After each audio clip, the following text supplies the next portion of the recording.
Hey, hello everybody. Welcome to year one. For those of you that have been here before, thanks for coming back. For those that are new, what are we doing here? We are here to talk about the scary, the good, the bad, the ugly, everything in between of starting an agency, and ideally the first year of agency ownership. And I'm your host, Christian Ganny. I'm a co-founder here and partner at Outerkind. We're a creative agency based here in Denver. So in addition to why we're here, there's a couple of reasons why we do what we do. Number one is to educate those that are potentially sitting on the sidelines thinking about new agency creation. The mission is to do this in service of those individuals who are thinking as such. And then the output, maybe if we do this right over the course of 20 minutes or so, is to inspire those of you out there to make a step of your own. So thanks for being here.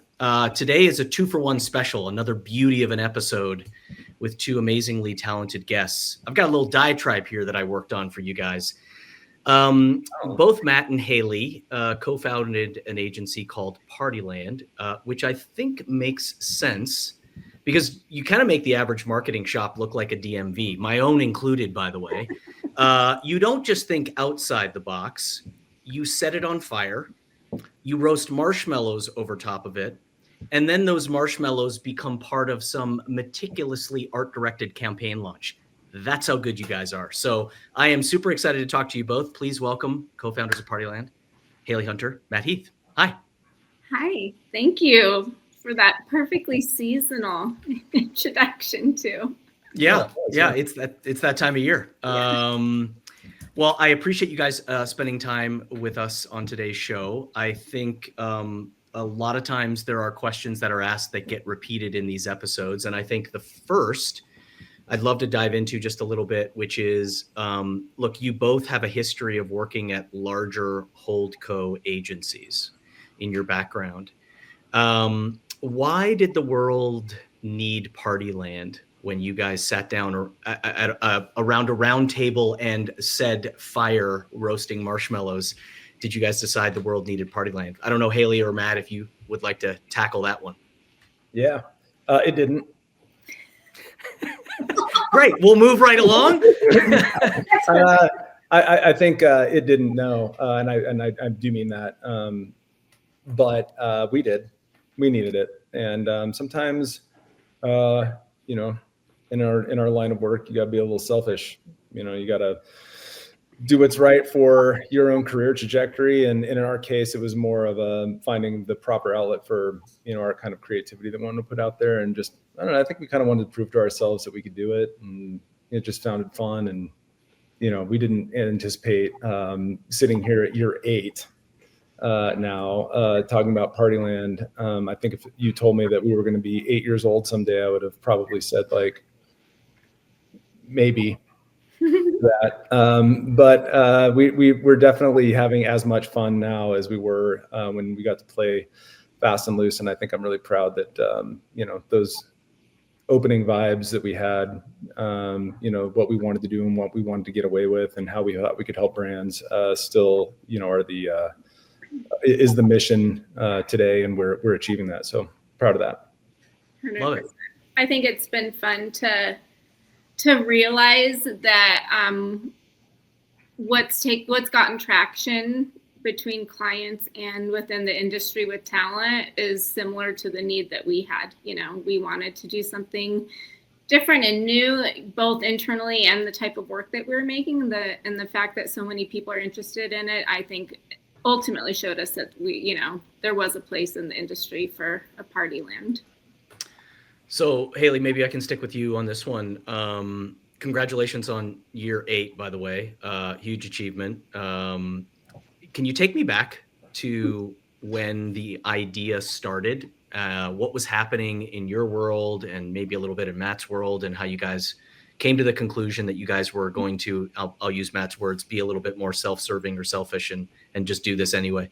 Yeah, well, I mean, you're right. We both were at other really great agencies, big and small, but got the chance to experience them in different parts of their evolution. And even like one example is Matt and I were both at BBH LA, which was a new small office that had, a big giant New York and London and other agency mothership. So just getting a little bit of a taste of like, okay, we're at a big agency within a holding company and a small shop that started with, 2, 4, and then 20 some people and grew from there. So I think getting to see all of the different sides of what an agency can look like, and then coming out of it, learning a little bit of like what you do and then what you don't want to do. But essentially, Matt was making incredible work. I can brag and speak for him a little bit, and just making really great work in general. And then everybody in the industry was calling, and it's like, take your pick. Where do you want to go?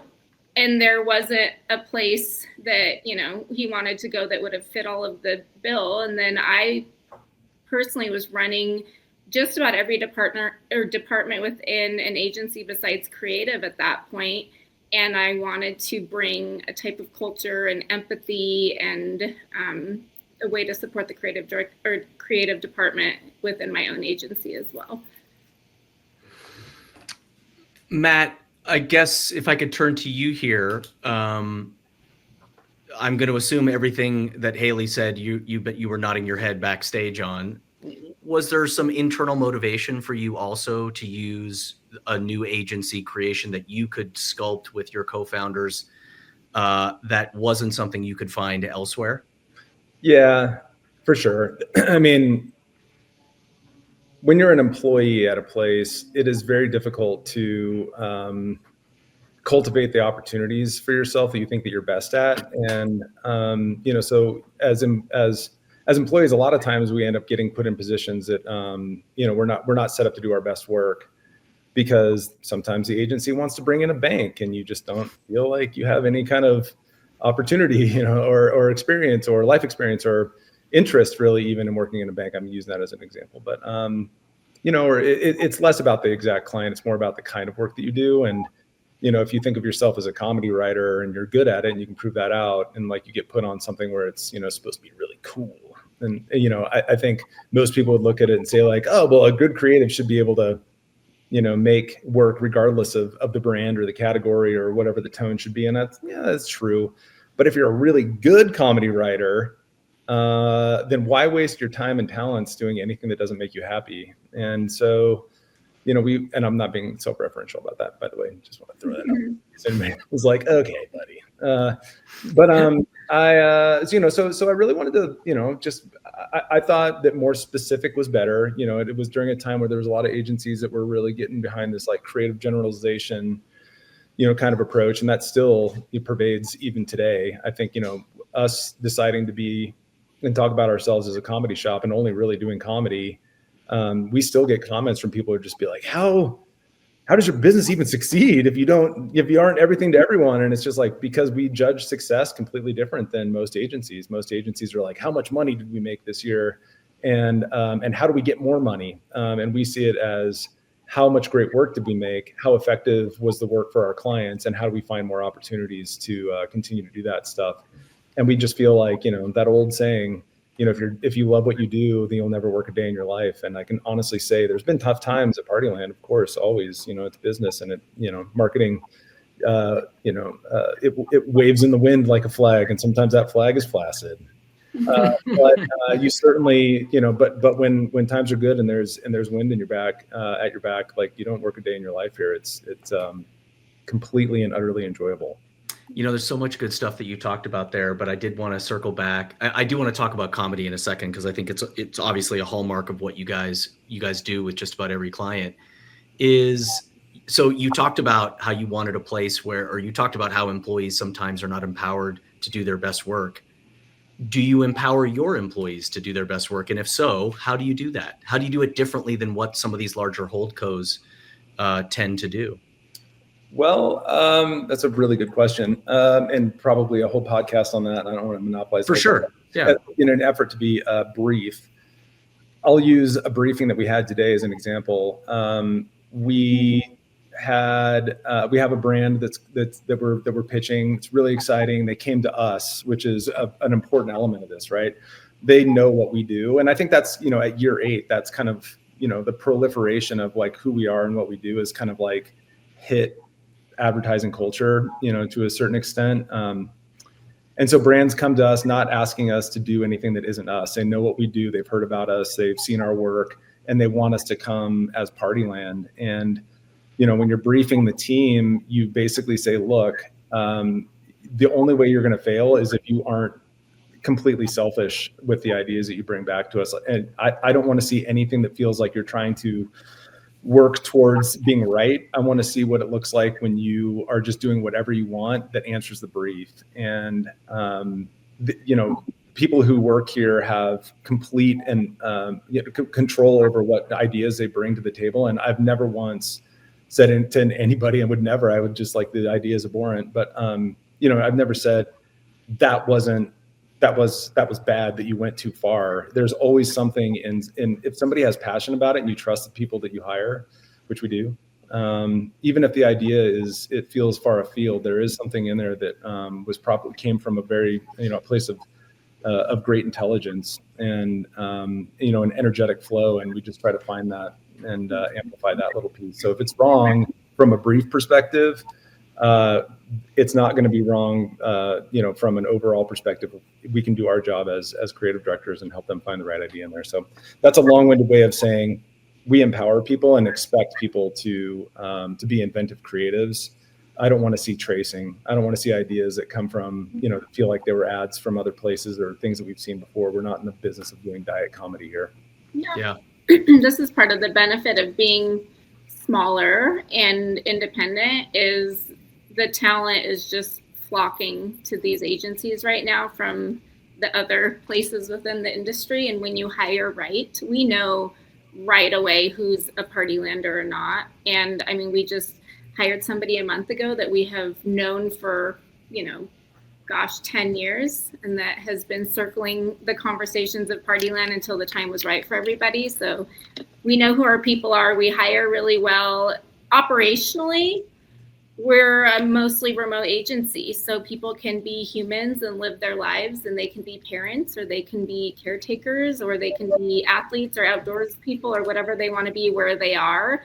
And giving the level of freedom, I think, further emphasizes we trust our people are going to show up the way they're supposed to, and they're going to do their job really well. And then they trust us to give them the freedom that they have earned in order to, show up and do their best work.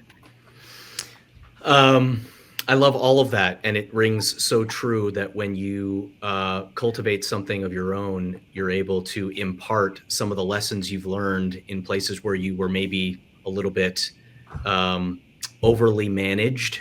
And this doesn't to say that no one is managed at Partyland, by the way. That's just to say, like, there's a certain embrace to that culture that you guys have created that I think if I'm sitting on the sidelines and I'm thinking, hey, I could do this better, or I could at least try and sort of impart my work essence across the organization. That's appealing. Haley, I wanted to turn to you on this one.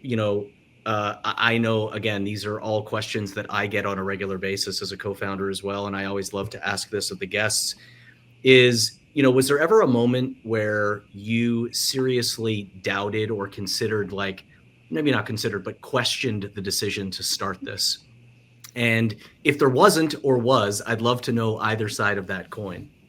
Not really, honestly. I think that some of the most important, biggest things I've done in my life personally, they all had an element of there's no looking back. You just kind of kept going forward. And then all of a sudden one day you're like, oh, what just happened? And I think Partyland was one of those things. It felt necessary. It felt natural. There was probably a good dose of just naivety in there, not knowing how difficult it was going to be, but still to this day, it feels right. The reasons that we started Partyland still feel very right today. Things evolve, and I think more so probably mature a little bit. And our approach to things has evolved a little bit with the industry, where we're communicating a little bit differently than you do when you're a new agency or when you're pushing a different initiative that the entire industry is not behind. But wholeheartedly, yeah, it was scary, but it was I don't remember it ever being a question of if we should do it. Matt, same question. What was it? No, just kidding. Sorry, I was eating. I don't think there was not a time where I regret starting it. Not once. There are times that I wondered if we should stop doing it after we started, but no regrets. I think I think that the best part about what we do and the kind of creative that we make is that in a world that is increasingly focused on control, and that is not a political statement, by the way.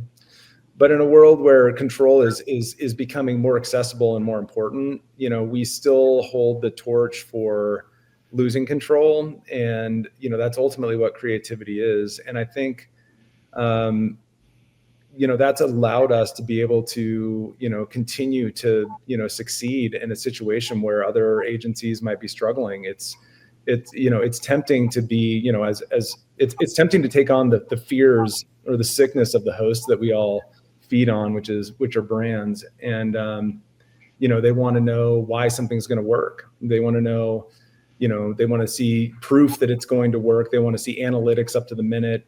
They want to see what everybody's credit cards are doing, and so on and so forth. And while we do believe in those things, and they are very important, that's information that we can always take on and grow with. The kind of work that we make is a lot of faith. It's very faith-based. And comedy is tough for people who live life in decimal points.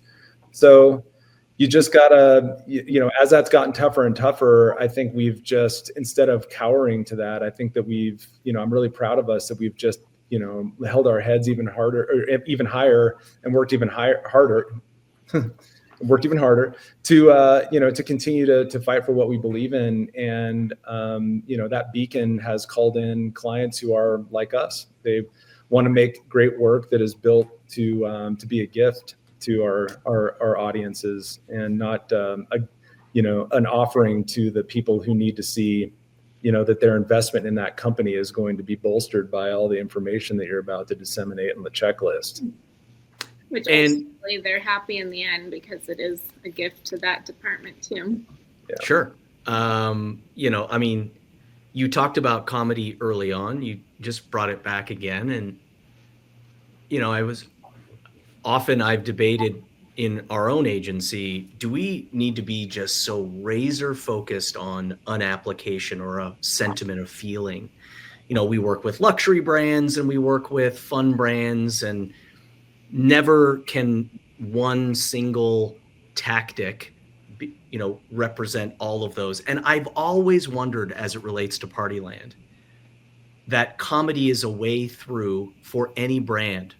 Right. And I wonder if you guys have ever had any conversation internally of like, could we ever do an ad for the Lincoln Motor Company, but still be humorous about it because we know what its history is? And I just wanted maybe to open up the floor to you of why comedy is so central to what you guys do and how it can apply to just about anywhere. Want to field that one? Yeah, go for it. Yeah. Well, first of all, I don't believe that it's for everyone. I do believe that our audiences are multifaceted, and somebody who might be open to use your example, buying a Lincoln might also love, is the person in the group chat sending the best memes to everyone? You know what I mean? It's like those two. That's the same person who behaves differently in two different situations and wants different things, and that's humanity, right? Yeah. So it really is like who we talking to, why we talking to them, where are we at? What is the brand? What is the soul of the brand? That brand look like? Is comedy right for them? Can they pull it off authentically? And or it's like if they haven't done comedy in the past, like, will it be something that the audience who is really doesn't care about this brand at all, is that shift in tone and the adding that muscle to their to their brand voice, is that going to change for them? I think Men's Warehouse, for instance, is a really good example of that. It's you wouldn't look back and say, oh, that's a comedy brand. Like they can easily do. I expect comedy when I see Men's Warehouse, but it was something that they were open to, something they wanted to play. They wanted to play with. I mean, Personally, I think that if you have a pun in your name, like warehouse, W-E-A-R-H, instead of W-A-R-E, it's like you kind of can't help. You're open to it. Yeah. Yeah, right. Exactly. It's just like you're running away from who you are. Accept yourself. But that group there was, a very sentient, very intelligent group of brand partners, and they were open to it. They brought us in. We did what we did, and we have the saying here at Partyland, it's like you can't be funny if you're not smart. And so everything we do is heavily supported with strategy. And I do not believe in frivolous comedy. Yuck comedy, just being like, it's just. Some people get that joke. I hate it. I honestly hate it. Like it's, I'm like, no one is going to care about that. Like, it just seems like a vaudeville act. And so, while we do some things here that are, a little on the campier side, I prefer to be well into the intelligent side of comedy, dry, comedy, stuff with intention, not trying to make a joke, but trying to make a situation. And then again, like I said earlier, being inventive about it. So no, I don't think that any client should do it, or every client should do it, but I believe any client can. And if they want to explore that, like, I'm down to, I hate that I'm about to say this, clown, but and figure it out together, because it can be, intelligent with a wink for a brand that is a premium or a luxury brand that just wants to like make a connection with someone in a way that isn't trying to prove to them that they're cool. Yeah. We got an RFI last week from a pitch consultant that was almost a little apologetic. Well, literally a little bit apologetic of like, I promise it's fun. And we're like, you don't even have to worry about that with us, because the fact that Partyland is in the conversation just gives this, sheen of excitement. I call it like the Disneyland filter. Like, you can name anything that you're doing, but if you're doing it at Disneyland, it's gonna have a different feeling to it. So I think it just makes things extra exciting. We have a lot of new talent at Partyland right now, and I think that they're just experiencing this new, every new thing that comes in the door just feels exciting, because it's not that it might be fun, that it has to be fun and that it's going to be. Yeah, I mean, if you spend 30 seconds on your website, you're going to get a flavor for the amount of fun that you guys have while you're working. Unquestionably, Matt, to your point earlier about never working a day in your life. Last question, and then some rapid fire stuff. I'd love for you both just to share just a few words on this. Like, imagine you're speaking to someone who's sitting on the sidelines. They're at a Y&R, they're at a BBDO, and they're being, maybe constricted a little bit or confined in their role. They've always dreamed of starting something of their own. Haley, I'll start with you. What do you say to those that are sitting on the sidelines, just sort of kicking a tire, thinking about what life would be like if I started something of my own? If you're going to go for it, make sure you love it. There's no escaping this, you're in, but it changes. It can change and evolve just like your normal career within advertising does, but it's up to you to be able to do that. You really need to understand what your purpose is. Why are you doing this? And keep that in mind. If you're not sure, like we get asked this question a lot.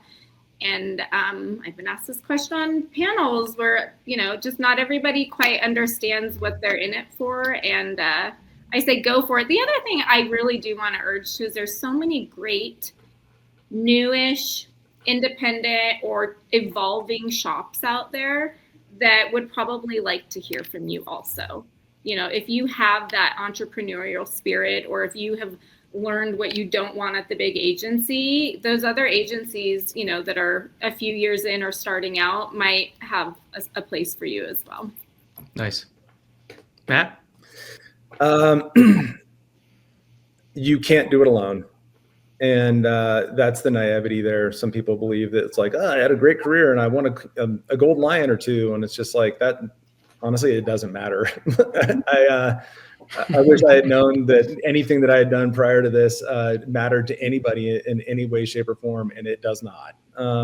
So, you can't do it alone. And that comes to like picking your co-founders and your partners really well. And I think Partyland, the most important thing, aside from us being able to do great work and being great partners to our clients, the most important factor for us being successful has been that we are a very, very appreciative and grateful group about one another.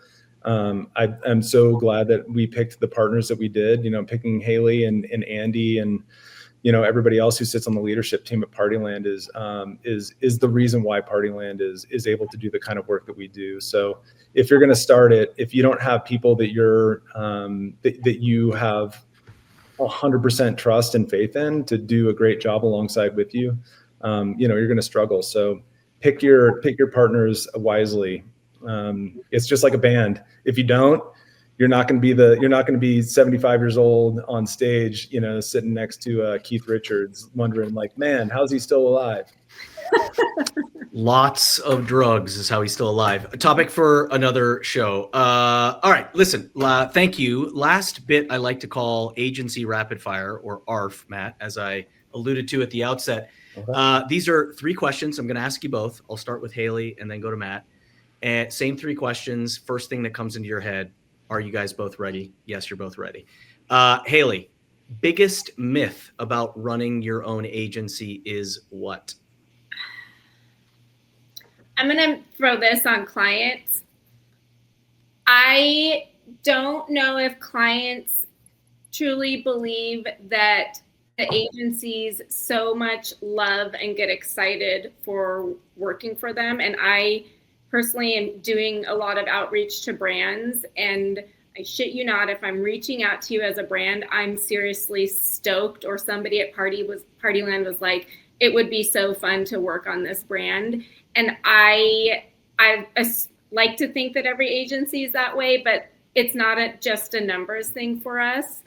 We want you to understand that we're excited and we want to make a difference. We want to make your lives better and want to make your jobs better. Matt, same question. What was it again? Biggest myth about running your own agency. Biggest myth about running an agency is, I said it earlier, but that anybody is going to give a rat's ass about what you did prior to starting your agency. Everybody believes that if you did it before, you've either forgotten how to do advertising when you start an agency and have some weird career amnesia, or that you didn't actually do that work. And the people of the other agency did it, even though you have verifiable documentation that you did do it. Yes, agreed. Haley, what is your spirit brand? Kind of like a spirit animal, but the brand. Got one? No, because I was having a conversation with the lovely Jeff Graham, another Colorado local.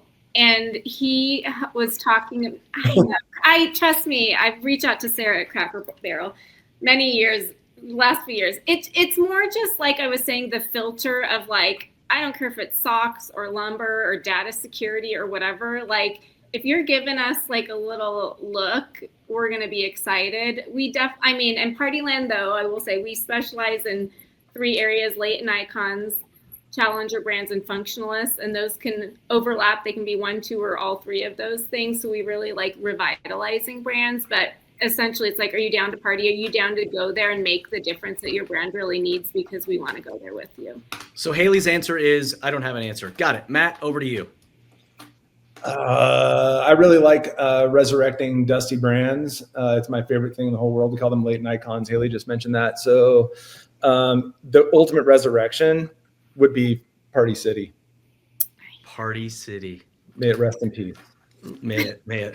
Uh-huh. Last question. Creative cameo. You're putting a brainstorm together. You got a creative cameo coming in to help you. Haley, who would that individual be?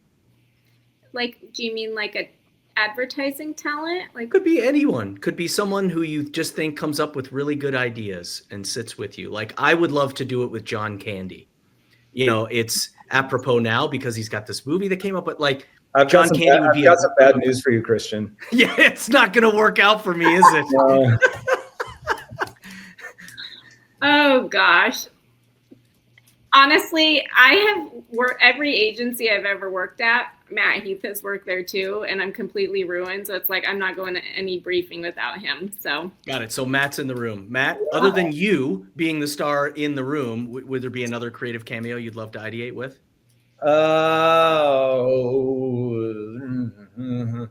Oh my God, this is such a hard question because I hate being influenced by things. When a brief comes in, I'm just like, starvation is like, is my way of going. Like, I don't like to, yeah, right. There you go. Gosh, I don't know. I'm going to say Haley. We were such, just because like, What a love fest it always ends up you being two. like such a fun little conversation that we all have when we're first getting going. So, and I really love those moments. So, codependency at its finest. Also, though, like we've gotten some really, Partyline has done a great job with Gen Z in the last handful of years. Like, we have cracked the code. Having anybody Gen Z in the room, the way that they like speak to my elder millennial heart, and then lately in the past 6 months, the amount of millennial mom brands reaching out to us, which is, I am a millennial mom. I am ready to just unleash this perimenopausal genre on the greatest brands in a comedic, raw, realistic way. So it's like, give me those audiences or those people. Wow. That is a good answer. It didn't start great, but you guys got there in the end. I appreciate, I think what it just speaks to the fact of, Matt, what you said, which is a consistent thread here. You got to pick your partners right. And the fact that both you guys could sit in a room together, and ideate together, look, that just says that you have picked the right partners. So I have like 18 more questions, but I fear that Doug's going to take the proverbial cane and just rope me off stage. So thank you both. It's a pleasure meeting you. Thank you for sharing a little bit of your insights on how to get started in this crazy world we live in. And hopefully we've inspired a few people along the way. So Matt and Haley, thank you so much for joining us today. Thanks, Christian. Have a good one. Thanks so much.